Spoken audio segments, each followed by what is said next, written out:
Hey y'all, it's Chris again, service expert here at Oasis Turf and Tree. I'm here with David today, head of quality assurance, and today we're going to walk you through how to use non-selective weed controls.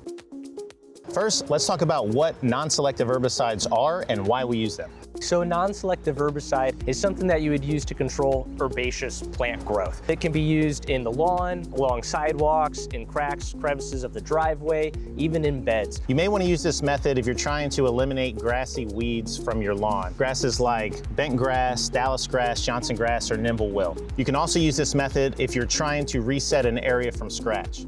A few active ingredients that have this kill-all effect include glyphosate, which would be found in products like Roundup and Eraser, glufosinate, found in products like Finale, diquat, and even vinegar-based products. These are also available, but typically only control the foliage and may not kill the roots of the plant. No matter what product you choose, the most important thing is always read the label. This will tell you what the product controls, how much to apply, safety precautions, and mix rates. So David, I have a question. How come someone would want to use a non-selective weed control versus the normal weed control that they use in their lawn or whatever their lawn service is putting down? That's a great question. So let's first take a look at a selective weed control and what that does. And there's going to be a list of certain weeds that it controls, things like clover, dandelions. It will take care of those weeds, and it's not going to harm the turf grass. When we're using a non-selective, that's going to kill any vegetation that it touches. Gotcha. So what I spray on my dandelion won't necessarily always kill my nimblewill. You got it. There you go.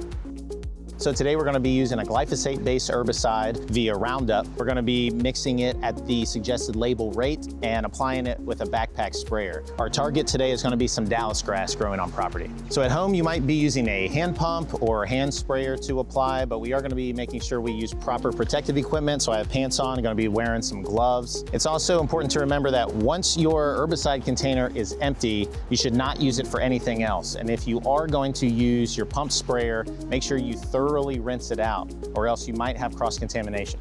The first thing we did was we marked off the area that we want to spray. So it's important to know where you're spraying and to avoid walking through, especially while the product is wet. You could carry the product off-site and could actually have visible footprints of areas of grass that you've killed off accidentally. We also made sure to go a little bit past the visible growth because this grass specifically likes to grow underground, so we want to get good control. Also, be mindful of runoff. Applying too much product, especially on slopes or before rainfall, can cause it to move into unintended areas. Since we're sodding this area, we're not concerned about the surrounding turf. But if you're using this to spot spray weeds, remember, this will kill anything you spray, so precision is key.